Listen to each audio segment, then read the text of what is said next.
दोस्तों, तो अगला इलेक्ट्रिकल इंस्ट्रूमेंट जो है वो है हमारा पोटेंशियोमीटर। अच्छा, ये जो हमारा गैल्वेनोमीटर, एमीटर, वोल्टमीटर, ये सारे के सारे जो थे, जो ये हमारा सारे के सारे मूविंग कॉइल हमारा एपरेटस था, वो हमने देखे हैं जो उनका रेजिस्टेंसेस कभी भी आइडियल तो नहीं होता है, जिस कारण पे सर्किट से एक फाइनाइट अमाउंट ऑफ करंट तो हमेशा ही ड्रॉ करता है, सर्किट का रेजिस्टेंस पे हमेशा ही एक बदलाव लाता है। इस कारण पे इनका जो मेजरमेंट होते हैं इस पे हमेशा ही एक एरर होता है। विद प्रॉपर कंस्ट्रक्शन हम वो एरर को कम कर सकते हैं, लेकिन एरर को कभी जीरो तो हम नहीं कर सकते हैं। नाउ पोटेंशियोमीटर जो है वो पोटेंशियोमीटर एक हाई एक्यूरेसी डिवाइस है। It's a very simple construction, ठीक है। एंड इन दिस केस हमारा जो एपरेटस है वो हमारा मेन सर्किट से कोई करंट ड्रॉ नहीं करता है। इस कारण पे हमारा जो मेजरमेंट होते हैं उसका एक्यूरेसी काफी ज्यादा हाई होती है, ठीक है। So now let's look at the potentiometer, ठीक है। ये हमारा जो ब्राउन पे ड्रॉ किया हुआ है वो एक प्राइमरी सर्किट होता है। It is an uniform wire. Normally उसका लेंथ जो होता है वो 10 मीटर होता है नॉर्मली, ठीक है। ऐसा कोई रूल नहीं है, बट नॉर्मली 10 मीटर होता है। इस पे एक बैटरी कनेक्टेड होता है ईएमएफ ई का, एक वेरिएबल रेजिस्टेंस होता है, और उसका करंट देखने के लिए हमारा एक एमीटर कनेक्टेड होती है। एक स्विच होता है ये प्राइमरी सर्किट को ओपन करने में। उसके बाद जो ग्रीन ड्रॉ किया हुआ है वो ग्रीन हमारा सेकेंडरी सर्किट है, ठीक है। यहां पर हमारे पास जो गैल्वेनोमीटर है उसका दूसरा एंड जो है वो AB वायर पे मूव करता है। जब ये वाला पॉइंट और ये वाला पॉइंट का पोटेंशियल सेम हो जाता है तो गैल्वेनोमीटर के थ्रू कोई करंट नहीं होता है, then that is called the null point, and AJ को हम बोलेंगे उसका बैलेंसिंग लेंथ, ठीक है। अच्छा, गैल्वेनोमीटर का अगर रीडिंग 0 है तो यहां पर कोई करंट नहीं है, तो यहां पर भी कोई करंट नहीं है जब बैलेंस हो रहा है। यानी प्राइमरी सर्किट से ये जो सेकेंडरी सर्किट है वो हमारा कोई भी करंट किसी भी हालत पर विड्रॉ नहीं कर रहा है। तो इस कारण पे हमारा जो सर्किट होती है, जो मेन सर्किट होती है, उस पर कोई डिस्टर्बेंस ये नहीं लाता है, ठीक है। It works on the principle of potential gradient. अगर मान लो सेकेंडरी सर्किट को मैं भूल जाता हूं तो इसके अक्रॉस जो हमारा पोटेंशियल डिफरेंस होगा वो अगर हमारा VAB है और वायर हमारा यूनिफॉर्म है तो पोटेंशियल ग्रेडियंट जो होगा that will be equals to VAB by L, ठीक है। एंड x डिस्टेंस पर जो A और J में पोटेंशियल डिफरेंस आएगा that will be nothing but x into VAB by L। तो जो इन दोनों पॉइंट के बीच का पोटेंशियल डिफरेंस होगा वही इन दोनों पॉइंट का पोटेंशियल डिफरेंस होगा, and that's the way it works. So let's see क्या है, इसको किस किस काम में इस्तेमाल करते हैं। मेन 2 काम है इसका। पहला जो है वो है हमारा 2 EMF, 2 जो हमारा सेल है उसका EMF मेजर करने में हम यूज करेंगे, ठीक है, राइट। तो मान लो यहां पर हमारे पास 2 सेल्स है सेकेंडरी में, ε1 और ε2 का, जिनका EMF है, और जो प्राइमरी सर्किट का EMF होगा वो है मेरा E। ध्यान देना, जो हमारा प्राइमरी सर्किट का EMF होगा वो सेकेंडरी से तो ज्यादा होना ही पड़ेगा, अदरवाइज नीचे वाला सर्किट का ड्रॉप कोई भी लेंथ पे, क्योंकि एट मैक्स जो ड्रॉप हो सकता है, अगर मैं ये वाला रेजिस्टेंस को 0 कर दूं, एमीटर को आइडियल मानूं, तो इन दोनों पॉइंट में जो मैक्सिमम ड्रॉप पॉसिबल हो सकता है वो हमारा एप्सिलॉन का है। अगर वो हमारा ε1 और ε2 के इक्वल से बड़ा नहीं हुआ तो कोई भी हमें बैलेंसिंग लेंथ मिलेगी ही नहीं। तो मान लो ε1 पे जब मैंने स्विच को S1 पोजीशन पे रखा तो बैलेंसिंग लेंथ जो हुआ वो हुआ x1, और स्विच को जब मैं स्विच करके इस पे S2 पे ला दिया तब बैलेंसिंग लेंथ हुआ मेरा x2। मान लो इसका जो पोटेंशियल ग्रेडियंट है वो है लैम्डा प्राइमरी में। इन दोनों पॉइंट के बीच का पोटेंशियल डिफरेंस जो होगा वो पहले होगा लैम्डा x1, और दूसरे केस में होगा लैम्डा x2। अब एक चीज ध्यान दो, क्योंकि सर्किट से कोई करंट विड्रॉ नहीं हो रहा है, तो ये इंटरनल रेजिस्टेंस के अक्रॉस कोई ड्रॉप हमारा डेफिनेटली नहीं होने वाला है। और ड्रॉप अगर नहीं होने वाला है तो मैं डायरेक्टली लिख सकता हूं epsilon 1 is lambda x1 and epsilon 2 is lambda x2, क्योंकि यहां से यहां का ड्रॉप ऊपर से मेजर करूंगा तो लैम्डा x1 है, नीचे से मेजर करूंगा तो एप्सिलॉन 1 है। वो दोनों इक्वल होना चाहिए और ये भी हमारा इक्वल होना चाहिए, तो epsilon 1 by epsilon 2 will be simply x1 by x2। ठीक है, सो ये एक तरीका है पहला दो बैटरी का ईएमएफ को कंपेयर करने में, और उसका मेन कंडीशन ये है जो हमारा ये है वो हमारा ज्यादा होना चाहिए। ध्यान देना, ये एप्सिलॉन जितना ज्यादा होगा हमारा पोटेंशियोमीटर का रेंज उतना बड़ा होगा, यानी हम उतना ज्यादा बड़े रेंज तक का ईएमएफ जो है सेल का वो हम मेजर कर पाएंगे। राइट। दूसरा, कोई एक बैटरी का इंटरनल रेजिस्टेंस अगर हमें निकालना है तो भी हम इस्तेमाल कर सकते हैं। उसके लिए हमें जो सर्किट बनाना पड़ता है वो ये है, हमारा प्राइमरी एज इट इज है, हमारा जो बैटरी है वो हमारा कनेक्टेड है और उसके पैरेलल में एक non external resistance capital R connected है। This switch can be open और closed. In the first case जो हमारा अगर स्विच को ओपन रखता हूं तब मेरा बैलेंसिंग लेंथ आया है x1, और जब मैं इसको क्लोज कर दिया हूं तब मेरा बैलेंसिंग लेंथ है मान लो x2।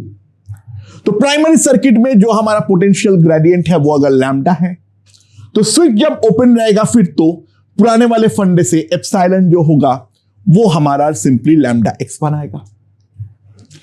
अच्छा, जब मैं ये वाला स्विच को क्लोज कर दूंगा तो ये वाला बैटरी और ये वाला रेजिस्टेंस पैरेलल पे आएगा, तो इस पे एक 0 वोल्ट का बैटरी मैं मान सकता हूं, और इसका जो E इक्विवेलेंट होगा that will be simply like this. तो ये वाला ऊपर वाला लाइन को रिप्लेस करके मैं इसको E इक्विवेलेंट पे कन्वर्ट कर सकता हूं।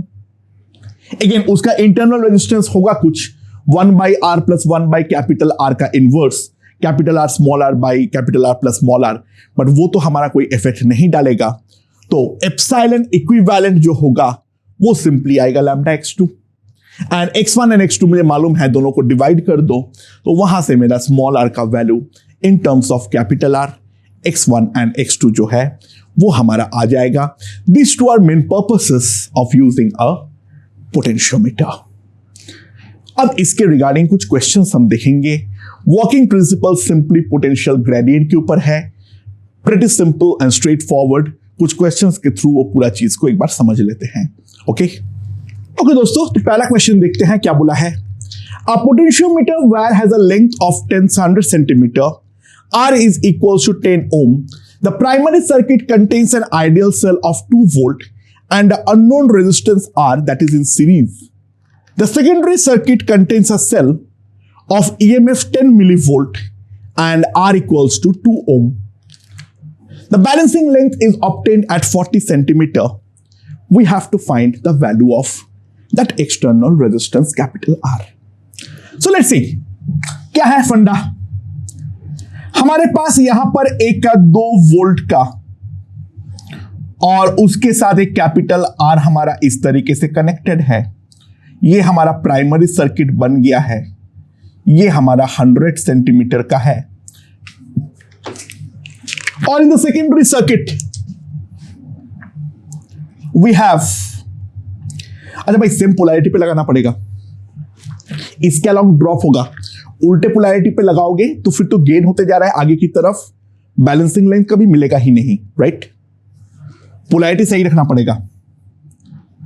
0.01 वोल्ट 2 ओम, ऐसे भी कोई काम का नहीं है, वो दिया हुआ होता नहीं होता कोई फर्क नहीं पड़ता है। और ये हमारा गैल्वेनोमीटर है, और यहां पर जो हमारा बैलेंसिंग लेंथ आया है वो हमारा आया है 40 centimetre. So try to realise जो हमारा इसके अक्रॉस ड्रॉप होगा वो हमारा 0.01 वोल्ट का ही होगा। That is my delta we. ठीक है। सो 40 सेंटीमीटर पे इतने का ड्रॉप होता है, तो total drop in potentiometer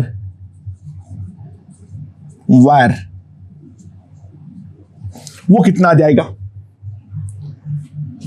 0.01 by 40 into 100, that will be equals to 1 by 40 volt. ये हमारा टोटल ड्रॉप जो है वो इसके अक्रॉस होने वाला है। ठीक है, अब प्राइमरी सर्किट पे आ जाओ। प्राइमरी सर्किट पे जो हमारा करंट होगा वो होगा 2 by R plus 100। तो जो टोटल ड्रॉप हमारे पास इस वायर के अलोंग आएगा that will B 2 plus R into 10। ये इसके अक्रॉस ड्रॉप होगा, बट ये हम ऑलरेडी निकाल रखे हैं, दैट विल बी 1 by 40। तो R plus 10 यहां पर जो आएगा दैट विल बी 800, यानी R will be simply 790 ohm। R will be simply equals to 790 ohm। Okay दोस्तों, look at this circuit. Simple circuit है, ये हमारा प्राइमरी सर्किट है और नीचे हमारा ये बैटरी का इंटरनल रेजिस्टेंस जो है वो हमें निकालना है। तो अगर मैं ये वाला स्विच को ओपन रखते हुए बैलेंस करूं तो 75 सेंटीमीटर पे बैलेंस हो रहा है, और अगर मैं इसको क्लोज रखते हुए अगर बैलेंस कर रहा हूं तो इन दैट केस हमारा 65 सेंटीमीटर पे बैलेंस हो रहा है। तो हमारा स्मॉल आर का वैल्यू कितना होगा? तो इस वाले पे जो हमारा पोटेंशियल ग्रेडियंट है वो तो हमारा अनचेंज्ड है, वो हमारा लैम्डा मान लो। तो एक चीज तो हम डायरेक्टली लिख सकते हैं, जब हमारा स्विच ओपन होगा तो in that case lambda into 75 that will be 1.5। Lambda is measured in volt per centimetre. Lambda is measured in volt per centimetre. So lambda into 75 that will be 1.5। जब मैं switch को close कर दूंगा तो मेरा E equivalent जो आएगा that will be 1.5 by R plus 0। नीचे तो मेरा 0 वोल्ट का बैटरी है, so that will be simply equals to 15 by 10 plus R volt. And इस पर बैलेंसिंग लेंथ है 65, तो lambda into 65 that will be 15 by 10 plus R। That is what I can write. तो दोनों को अगर मैं डिवाइड कर दूं तो मेरे पास आ जाएगा सिंपली 65 by 75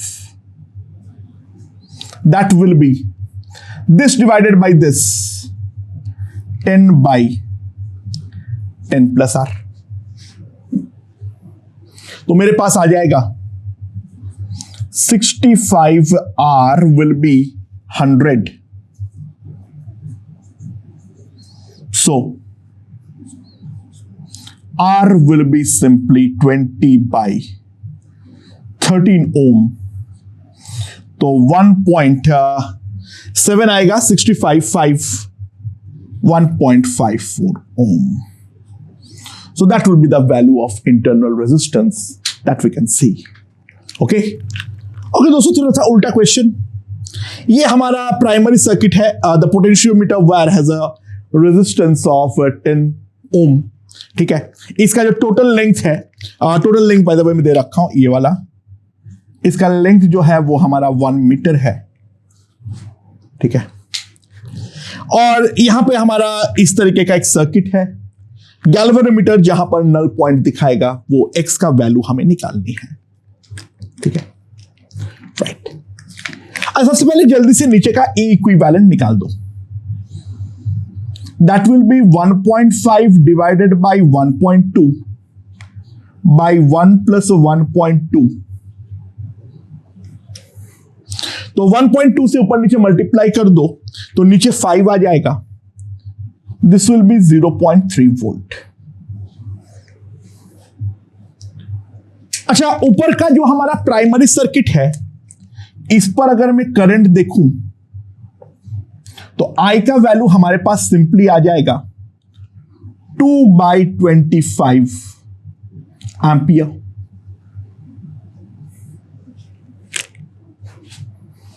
तो ये वाला पॉइंट को अगर मैं A बोलता हूं और ये वाला पॉइंट को अगर मैं B बोलता हूं, तो VAB जो हमारे पास आएगा, this into 10,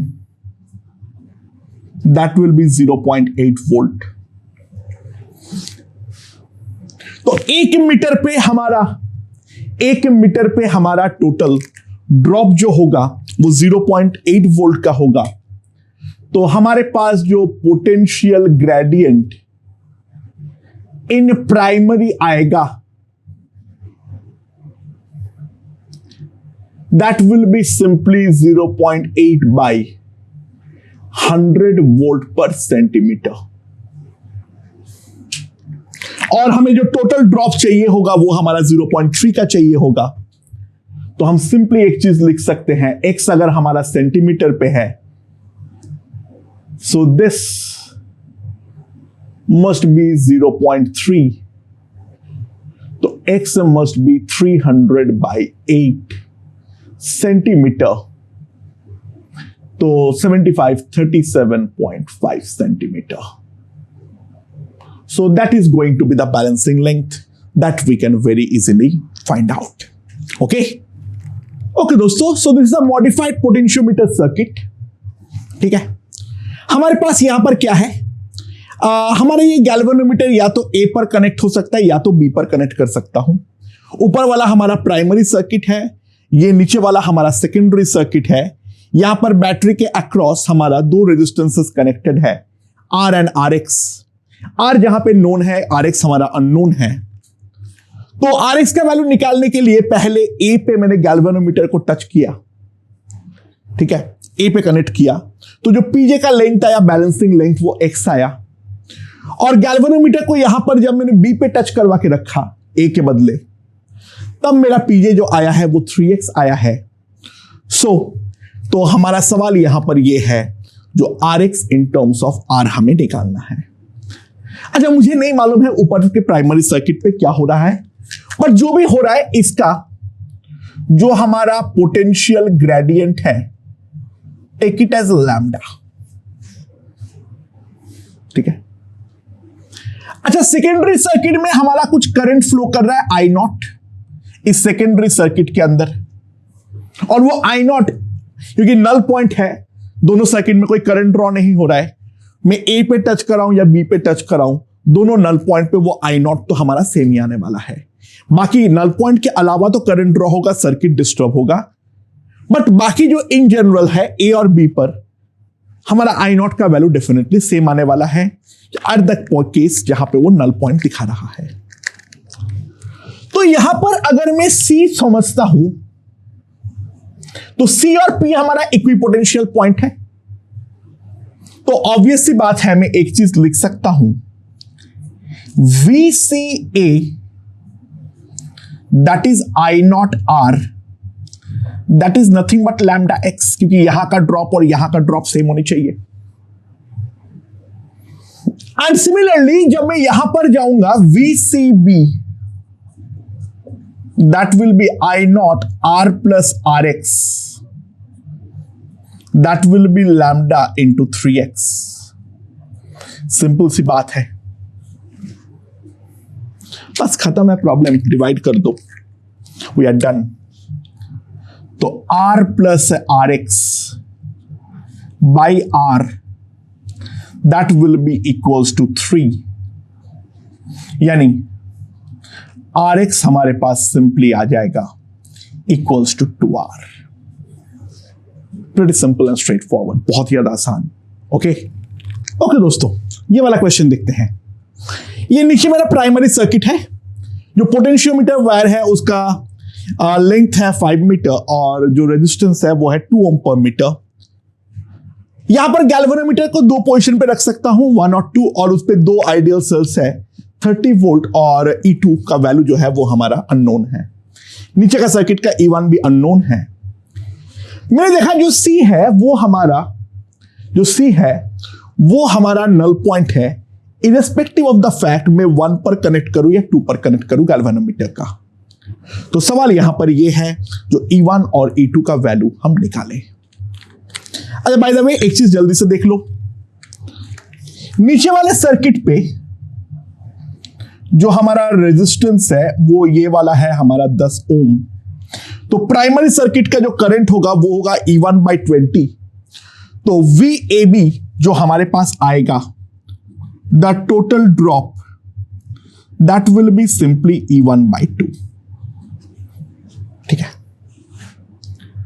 अच्छा मान लो AC जो है वो हमारा X0 मीटर है और ये हमारा 5 - X0 मीटर है। So what I can say, total जो हमारा ड्रॉप होगा वो तो मेरा E1 का है, तो potential gradient lambda E1/2 that will be E1/10 volt per meter. That will be my potential gradient. So for the first balance, if we see जब 1 पे कनेक्ट है तब तो E2 हमारा गेन पे ही नहीं आएगा। तो what I can write is E1 X0/10 that will be equals to 30। And दूसरी तरफ से अगर मैं देखूं यहां का टोटल गेन विल बी, यहां का total gain E1/10 5 - X0 that will be equals to E2।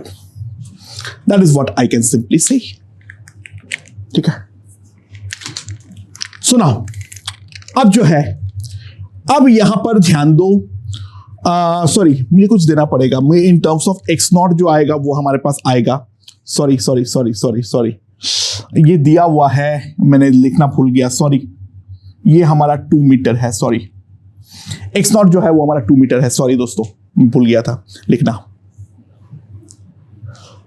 So first वाले इक्वेशन से डायरेक्टली अब मेरे पास E1 की वैल्यू आ जाएगी। X0 जो है वो है मेरा कितना 2, तो मैं सिंपली लिख सकता हूं यहां से E1 will be equals to 150 volt. और E1 का वैल्यू एक बार आ चुका है, ये 150 है तो ये 15 है, और ये यहां पे हमारे पास आ जाएगा 3, तो 15 × 3 E2 का वैल्यू हमारे पास सिंपली आ जाएगा 45 वोल्ट। मैंने यहां पे 2 मीटर देना भूल गया था, otherwise in terms of X0 आएगा, राइट। सो E1 जो है वो हमारा आ गया है यहां से पहले वाले इक्वेशन से, और फिर E1 को यहां पर सब्स्टिट्यूट कर दो, यहां से हमारे पास E2 का वैल्यू जो है वो हमारे पास आ जाएगा।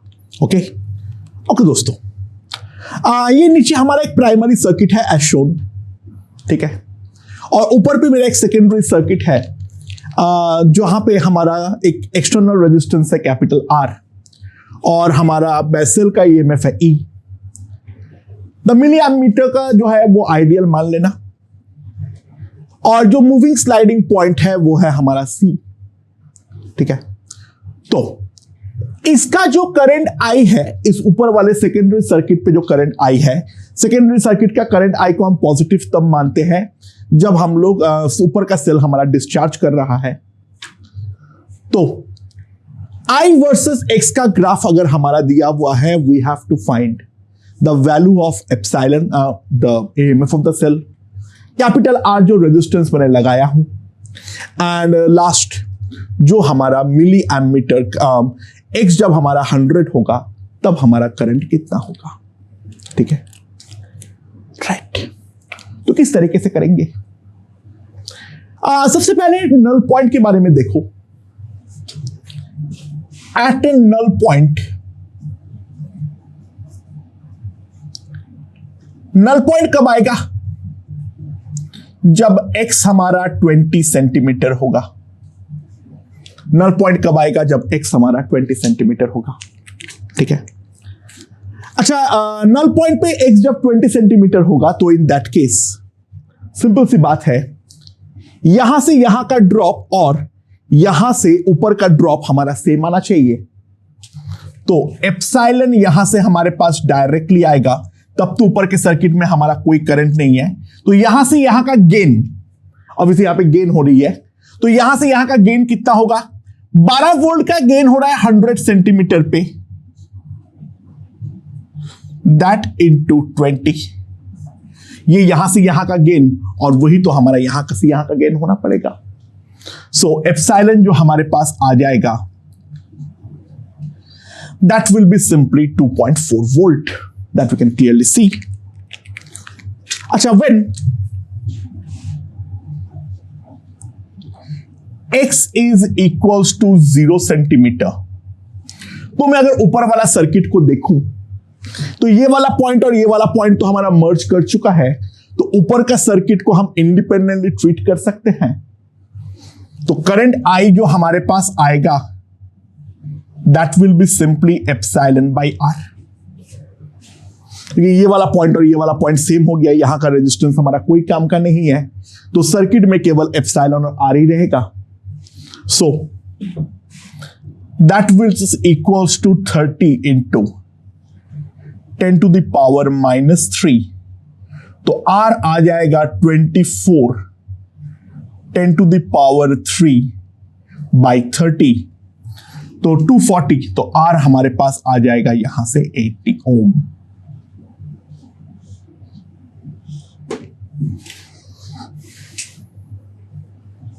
And for the last part, the best possibilities, it's a linear graph, so find the equation। तो हमारे पास सिंपली अगर हम देख सकते हैं तो I by 30 plus x by 20 that is equals to 1। यहां पे I हमारा मिली एम्पियर पे है और x हमारा सेंटीमीटर पे है, that is the equation of the straight line. तो सिंपली हमारे पास आएगा पुट x इक्वल्स टू 100, तो I0 by 30 plus 100 by 20 that is equals to 1।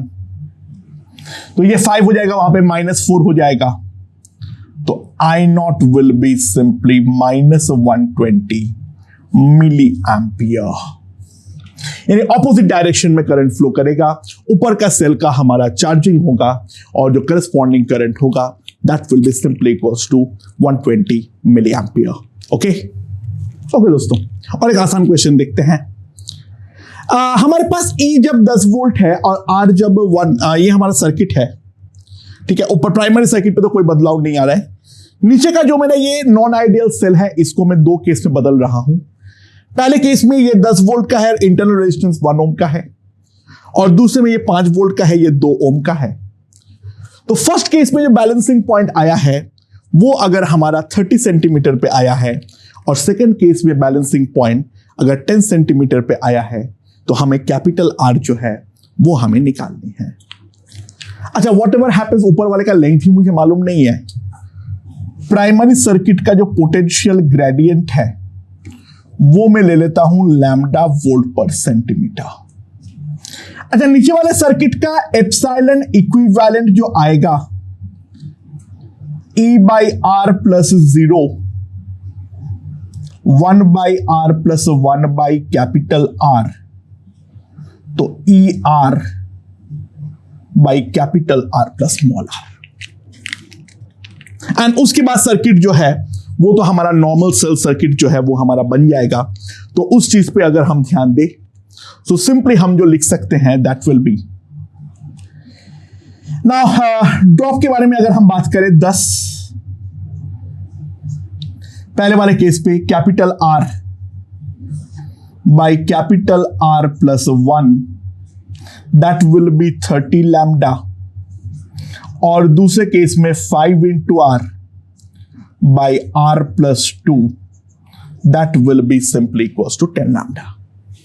And now simply divide the two, तो हमारे पास जो आ जाएगा that will be this by this करूंगा, आर आर कटेगा, ऊपर 2 बचेगा, 2 times R plus 2 by R plus 1 that is equals to 3.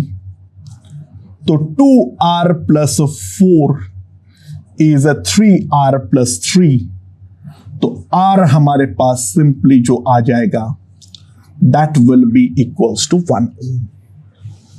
Pretty simple and straightforward, समझ में आ गया होगा. ओके ओके दोस्तों, लास्ट क्वेश्चन देखते हैं. A potentiometer wire is made of 10 wires of equal length and resistivity. हर किसी का लेंथ है 100 सेंटीमीटर. जो पहला 5 वायर है उसका लेंथ है, उसका रेडियस है r, और दूसरे 5 का रेडियस है 2r. उस प्राइमरी सर्किट में 2 वोल्ट का बैटरी हमारा कनेक्टेड है. तो सवाल यहां पर यह है, जो सेकेंडरी सर्किट पे अगर हमें ये सारी ईएमएफ्स है, ठीक है, पहले केस में 1 वोल्ट का, दूसरे केस में 1.5, तीसरे केस में 1.8 वोल्ट का, तो कौन सा लेंथ कहां पर वो हमारा बैलेंस होने वाला है. So by the way, potentiometer wire को अगर मैं ड्रॉ कर लेता हूं तो ध्यान देना,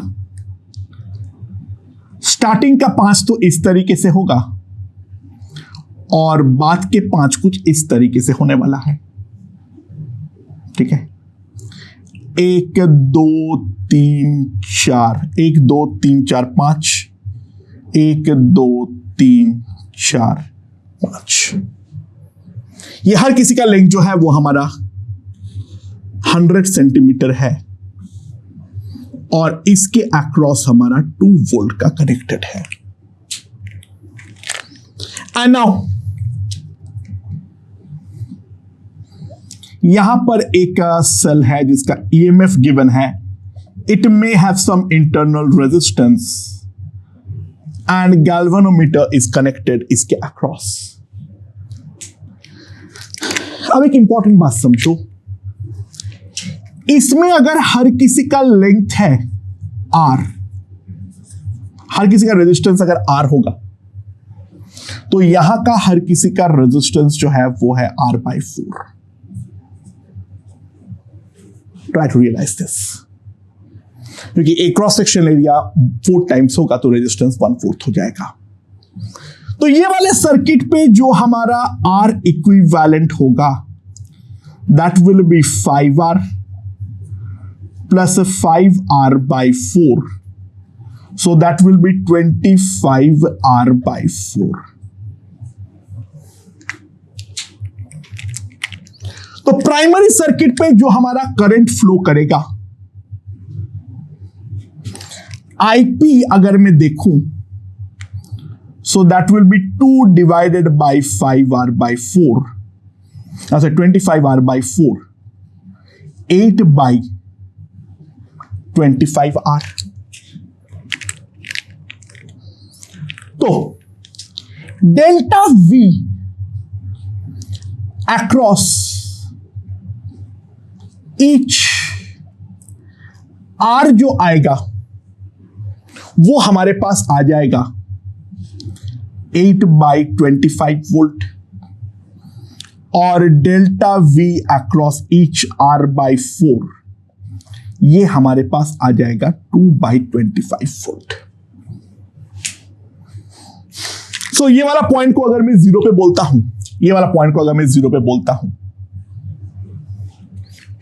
सो ट्राई टू रियलाइज, ये वाला पॉइंट हमारा 0.4 पे आएगा और ये वाला पॉइंट हमारा 2 वोल्ट पे आएगा. ठीक है, यानी यहां से यहां का ड्रॉप 1.6 का होगा और यहां से यहां का ड्रॉप 0.4 का होगा. सो ऑब्वियस सी बात है, अगर हम ध्यान दें, पहला दो तो डेफिनेटली हमारा लेफ्ट वाले सेक्शन पे बैलेंस होगा और 1.8 वाला जो होगा वो हमारा राइट पार्ट पे कहीं पर बैलेंस होगा. ठीक है, अच्छा अब ध्यान दो, इसका टोटल लेंथ जो है वो है हमारा 500 सेंटीमीटर और यहां का भी टोटल लेंथ जो होगा वो हमारा, सो लेफ्ट वाले पार्ट का जो हमारा λ1 है वो होगा मेरा 1.6 divided by 500 volt per centimetre, और दूसरे पार्ट का होगा 0.4 बाई 500 सेंटीमीटर। ए और बी में तो मामला बहुत सिंपल है, ठीक है। तो जहां पर बैलेंस हो रहा है उसको अगर मैं एक्स बोल देता हूं लेफ्ट वाले एंड से, ठीक है, यहां पर बैलेंस हो रहा है उसको सी बोल दो, ये वाला पॉइंट को ए बोल दो। Let A C is equals to x centimetre पे। सो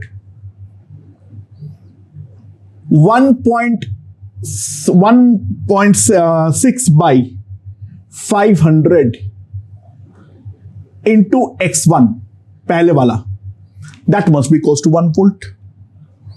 तो x1 जो हमारे पास आ जाएगा that will be simply equals to 500 by 1.6, ठीक है। 1.6 इज नथिंग बट 8 बाई 5, तो 2500 बाई 8 यानी 125, कितना आ जाएगा ये 8 3 24 2 1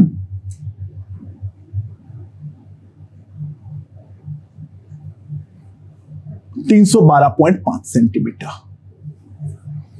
तो पहला जहां पर बैलेंस होगा वो होगा 312.5 सेंटीमीटर पे। दूसरा सिंपल 1.5 वाले पे भी कुछ अलग नहीं होने वाला है। 1.6 बाई 500 इंटू x2, ये हमारा 1.5 होगा, यानी x2 विल बी 750 बाई 1.6 यानी 3750 बाई 8 55 49 60, ठीक है। तो 60 मतलब हो गया 8 7 56, 4 आएगा 477.5 सेंटीमीटर। बट ऑब्वियसली 1.8 जो है वो तो हमारा यहां पर बैलेंस होगा, क्योंकि यहां पे यहां तक का ड्रॉप तो 1.6 का ही है। सो ध्यान दो,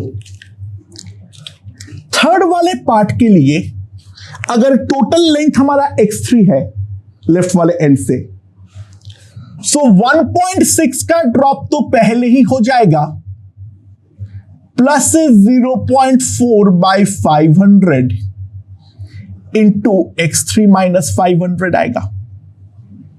ये हमारा पोटेंशियल ग्रेडियंट है। x3 में से 500 तो पहले ही चला गया है, तो बचा हुआ लेंथ जो है वो है मेरा x3 माइनस 500, ये हमारा टोटल ड्रॉप देगा, and that must be equals to 1.8। So यहां पे इसको अगर मैं सब्सट्रैक्ट करूंगा 0.4 by 500 x3 minus 500, that will be 0.2। So हमारे पास x3 माइनस 500 जो आएगा दैट विल बी 250। x3 हमारे पास आ जाएगा 750 सेंटीमीटर। तो लास्ट वाला जो बैलेंस होगा सो 750 सेंटीमीटर का होगा।